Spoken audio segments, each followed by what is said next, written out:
Roy Sullivan, a U.S. park ranger from Virginia, holds an electrifying record unlike any other. Dubbed the human lightning rod, Sullivan survived being struck by lightning not once, but an astonishing 7 times over a span of 35 years. His remarkable story isn't just one of survival, it's a journey of faith, resilience, and reflection. In this video, we'll explore his life, his close encounters with nature's most dangerous force, and the profound message he believed he received from above. Roy Sullivan was born on February 7, 1912, in Greene County, Virginia, nestled in the foothills of the Blue Ridge Mountains. From a young age, he was drawn to the rugged beauty of the outdoors, a trait that would later define both his career and his remarkable legacy. Growing up in rural Virginia, Sullivan learned to respect the power of nature, often hearing local legends and witnessing firsthand the unpredictable weather patterns that swept through the area. Little did he know, nature would come to define his life in ways no one could have anticipated. As he grew older, Sullivan's love for the outdoors naturally led him to a career as a park ranger. In 1936, he began working for the Shenandoah National Park, a sprawling natural preserve in the heart of the Appalachian Mountains. It was a dream job for a man who thrived in the wilderness. His duties included patrolling the park, maintaining trails, and ensuring the safety of visitors. Sullivan's deep knowledge of the terrain and weather patterns made him a respected figure among his peers. He was known for his calm demeanor, quick thinking, and an unshakable sense of duty. Life as a park ranger was not without its challenges. Shenandoah's vast forests and mountainous terrain were both beautiful and dangerous. Park rangers like Sullivan often faced unpredictable weather, encounters with wildlife, and the isolation that came with patrolling remote areas of the park. Yet, Sullivan embraced these challenges with enthusiasm, finding solace and purpose in his work. He often remarked that being in nature brought him closer to understanding life's mysteries. By all accounts, Roy Sullivan was an ordinary man leading an extraordinary life even before the lightning strikes began.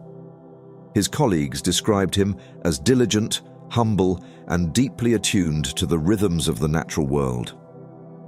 He loved his job and took pride in his ability to guide visitors safely through Shenandoah's breathtaking landscapes. Sullivan's commitment to his work earned him the admiration of those around him, but it was his uncanny experiences with lightning that would eventually transform him into a living legend. The park itself, with its rolling hills, dense forests, and high-altitude overlooks, was a place of stark beauty, but also frequent thunderstorms. Lightning was a common occurrence in Shenandoah, especially during the summer months, when humid air from the Atlantic Ocean collided with the cooler air of the mountains. Sullivan, like other rangers, was well aware of the risks posed by these storms, yet no amount of training or preparation could have prepared him for what was to come. For Roy Sullivan, the first lightning strike in 1942 would mark the beginning of a series of encounters that defied statistical probability and cemented his place in history. But before the storms, before the strikes, there was a man deeply connected to the wilderness, someone who found joy and meaning in the unpredictable beauty of the world around him. His love for nature and dedication to his work set the stage for a story that would astonish, inspire, and mystify people for decades to come.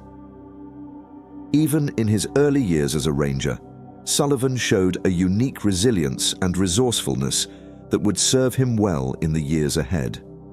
Whether it was rescuing lost hikers, fending off aggressive wildlife, or navigating the treacherous terrain of Shenandoah, he proved time and again that he was no ordinary park ranger. His unshakable faith in his abilities and his deep respect for the forces of nature became the bedrock of his character, a foundation that would be tested in unimaginable ways. Before the first bolt of lightning struck him, Roy Sullivan was already a man of quiet strength and determination. He was shaped by the land he called home, forged by the storms and sunshine of Shenandoah, and prepared, in ways he could not have predicted, for a life story that would defy belief and captivate the world. The year was 1942, and Roy Sullivan had been serving as a park ranger in Shenandoah National Park for several years. On an otherwise ordinary day, he was patrolling the area near a fire lookout tower.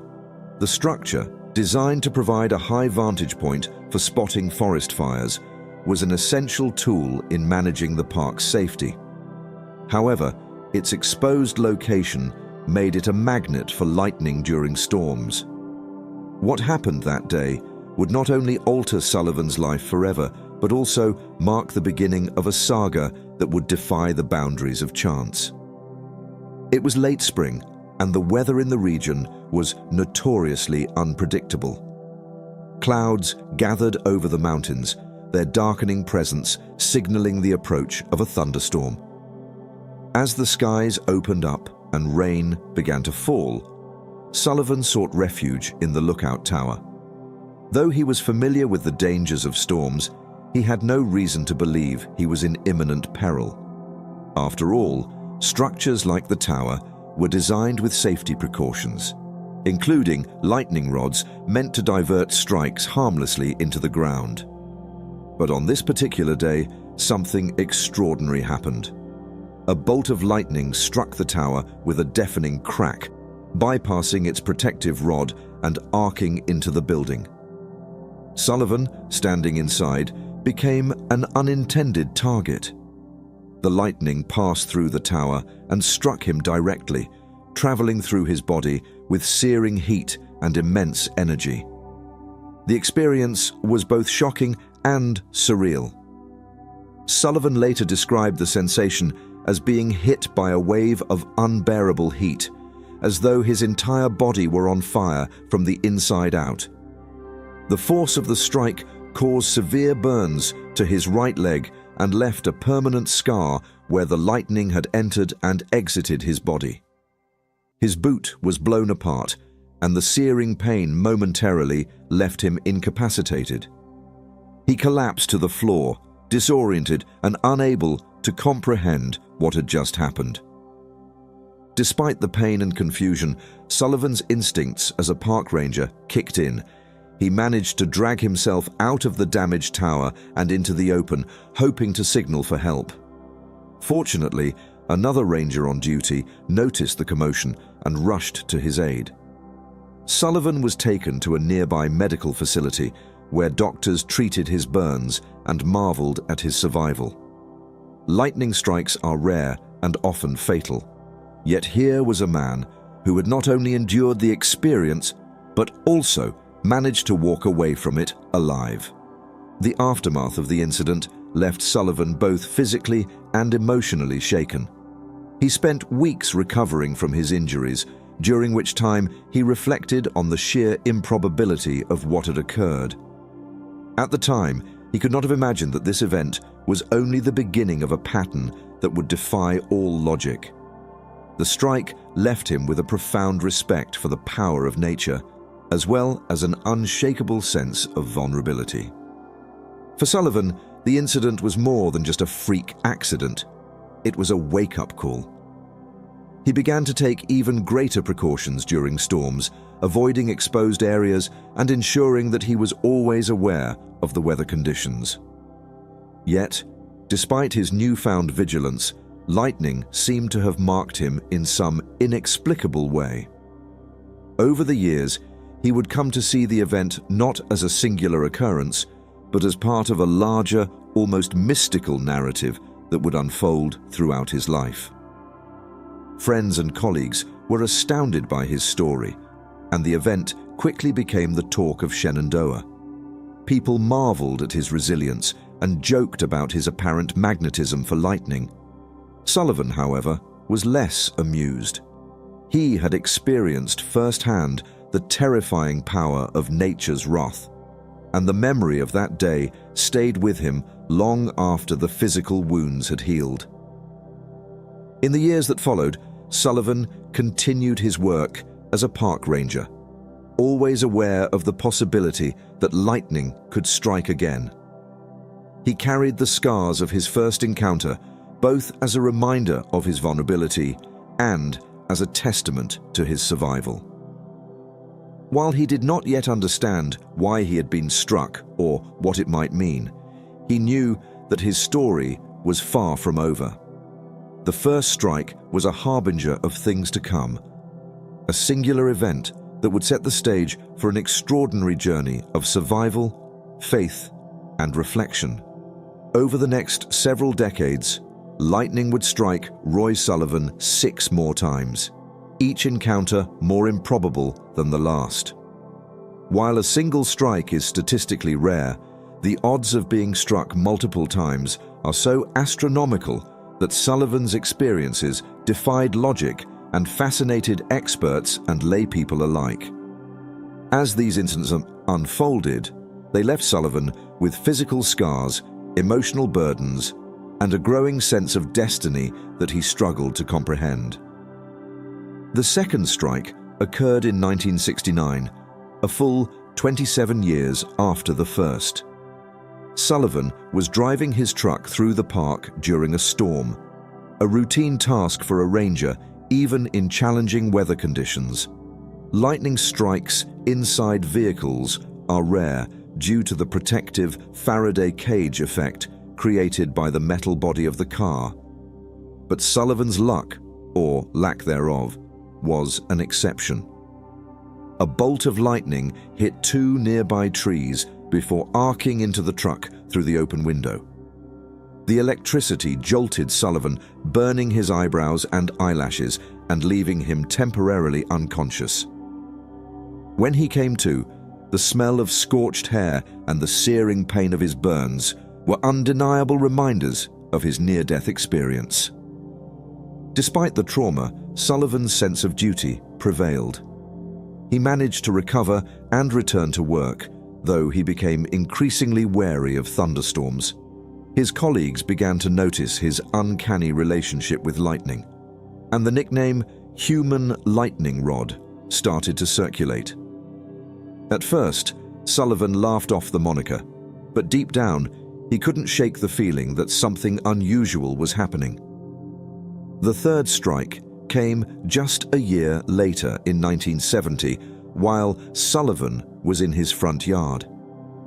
The storm had appeared suddenly, as mountain weather often does, and he had been performing routine maintenance on his property. Without warning, a bolt of lightning struck a nearby power transformer before traveling through the air and hitting him. This time, the strike caused severe burns to his left shoulder. The physical pain was intense, but what began to weigh on Sullivan more heavily was the psychological toll. Was he simply unlucky, or was there a larger reason behind these repeated encounters? Friends and family tried to reassure him, but Sullivan couldn't help but feel singled out by some inexplicable force.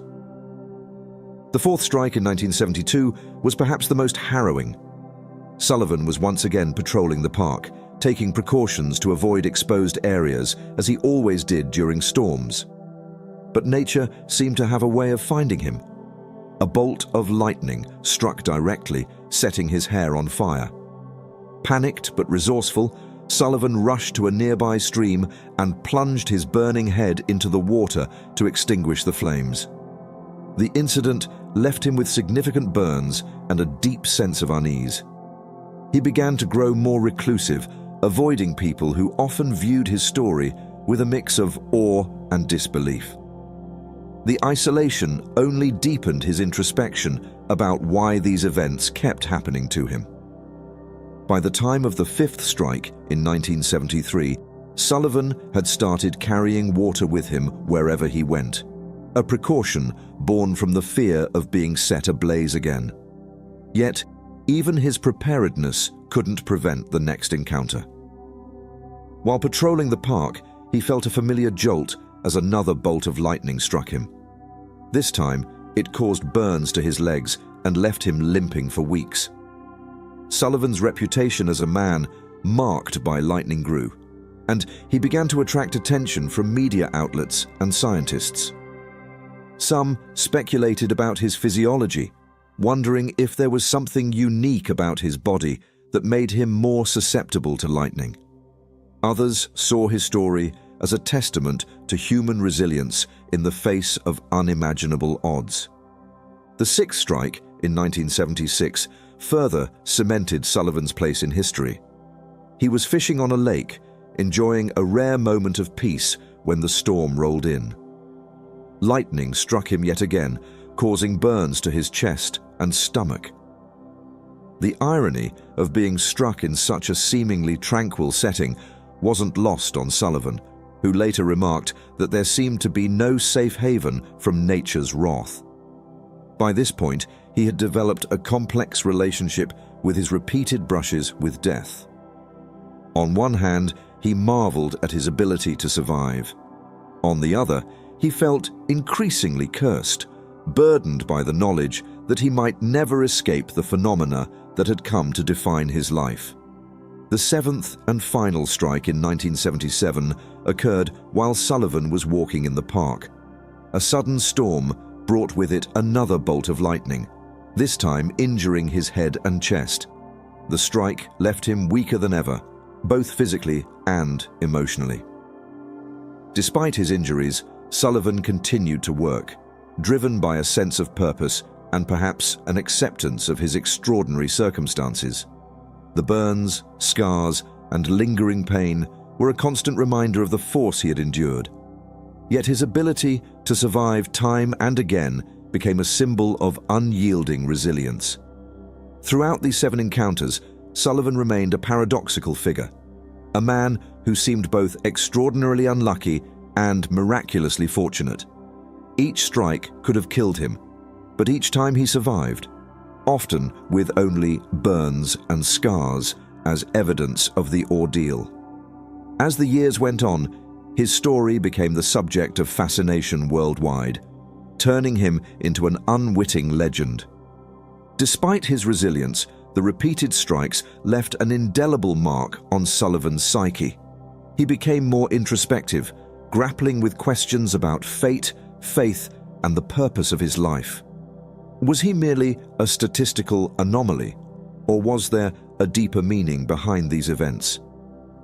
Sullivan never fully found the answers he sought, but his remarkable journey left a legacy of survival, perseverance, and a story that continues to captivate the imagination. As the years went by and the lightning strikes continued, Roy Sullivan began to grapple with a profound question. Why him?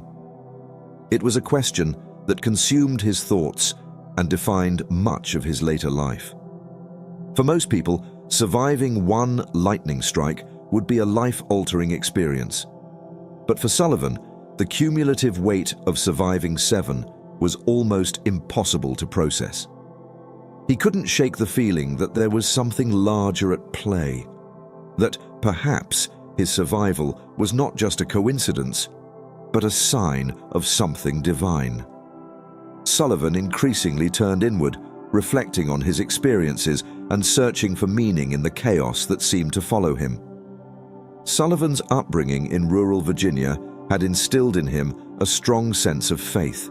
Growing up in a close-knit community, he was exposed to the teachings of Christianity, and he carried those beliefs into adulthood. As the lightning strikes mounted, so too did his belief that there was a deeper spiritual reason behind them. He began to interpret the repeated brushes with death as messages from God, though he struggled to understand what those messages meant. Were they warnings, tests of his faith, or perhaps signs that he had a unique purpose to fulfill?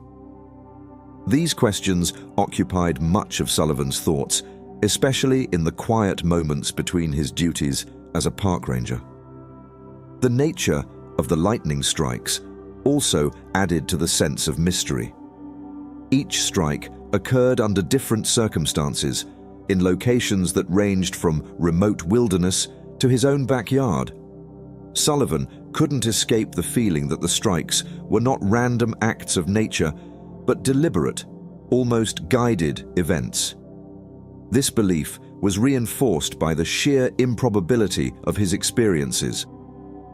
Statisticians calculated the odds of being struck by lightning 7 times at 1 in several quadrillion, numbers so large they are almost impossible to comprehend. For Sullivan, it was hard to believe that such odds could be purely coincidental. He often confided in close friends and family about his belief that God was trying to communicate with him. Sullivan was not a man prone to exaggeration or dramatics. His life as a park ranger had made him practical and grounded. But when it came to the lightning strikes, he felt there was something extraordinary happening. He began to see himself as part of a larger narrative, one that was beyond his understanding, but undeniably real. Sullivan's reflections on faith were deeply personal, but they also highlighted the duality of his experiences.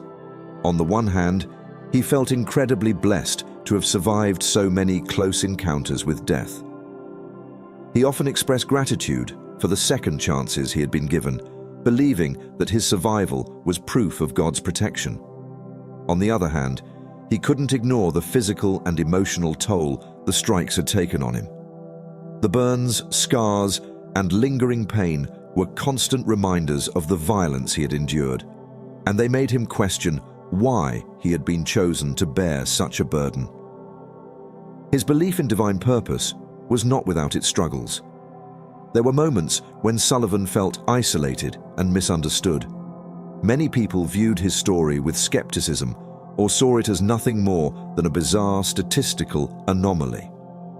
Others joked about his misfortune, calling him the human lightning rod, or suggesting that he was cursed. These reactions weighed heavily on Sullivan, who felt that his experiences were deeply personal and not something to be trivialized. He withdrew from the public eye whenever he could, choosing instead to focus on his work and his introspection. Despite these challenges, Sullivan found solace in his faith. He began to see the lightning strikes as a test of his character, a way for God to teach him resilience and humility. Each strike, painful as it was, became an opportunity for him to reflect on his purpose and his place in the world. He believed that surviving such extraordinary events was a testament to the strength of the human spirit and the power of faith. Sullivan's spiritual reflections were also influenced by his role as a park ranger. Spending so much time in nature, he often marveled at the beauty and power of the world around him. The mountains, forests, and rivers of Shenandoah National Park were reminders of the divine hand in creation, and they reinforced his belief that there was a greater plan at work. He saw the lightning not just as a destructive force, but as a symbol of nature's raw power. A power that in his case seemed to carry a deeper meaning. In his later years, Sullivan became more vocal about his belief that the lightning strikes were messages from God. He spoke to close friends and colleagues about his reflections, though he was careful not to push his views on others. For him, the journey was deeply personal, a path he had to walk alone. He often described the strikes as moments of clarity, as though the searing pain and blinding light had burned away the distractions of everyday life and forced him to confront the core truths of his existence. Sullivan's spiritual journey was one of both struggle and redemption. He never fully understood why he had been chosen to endure such extraordinary events, but he came to accept that his life was unique and that his survival was a gift. He believed that the lightning strikes, as terrifying and painful as they were, had shaped him into a stronger, more reflective person. They had forced him to grapple with questions of fate, faith, and purpose in a way that few people ever do. By the end of his life, Sullivan had come to terms with the mystery of his experiences. He saw himself not as a victim, but as a survivor, someone who had been tested by forces beyond his control and emerged stronger for it. His story became a testament to the resilience of the human spirit and the enduring power of faith in the face of the unknown. For Sullivan, the lightning was not just a series of random events, but a profound and enigmatic part of his life's journey, one that he believed was guided by a divine hand. As Roy Sullivan aged and reflected on his incredible experiences, he became an enigmatic figure, a living legend whose life story captured the imagination of people worldwide. To some, he was the luckiest man alive, surviving repeated encounters with one of nature's most dangerous forces. To others, he was a symbol of extraordinary resilience, embodying the human spirit's ability to endure and overcome. And to a few, he was a mystery, someone seemingly marked by fate for reasons that defied explanation. Sullivan's life after the seventh lightning strike was marked by a complex mixture of fame, isolation, and introspection. By then, his story had spread far beyond the confines of Shenandoah National Park. Newspapers and magazines reported on the man they called the human lightning rod, and his name became synonymous with defying impossible odds. The Guinness Book of World Records recognized him as the person struck by lightning the most times, a record that still stands today. Yet, while the attention brought him notoriety, it also brought challenges. Many people were skeptical of Sullivan's story. They questioned the veracity of his claims, suggesting that the odds of being struck by lightning 7 times were so astronomical as to be unbelievable. Others accused him of exaggeration or fabrication, unwilling to accept that such an extraordinary sequence of events could be true. Sullivan, however, had no need to embellish his story.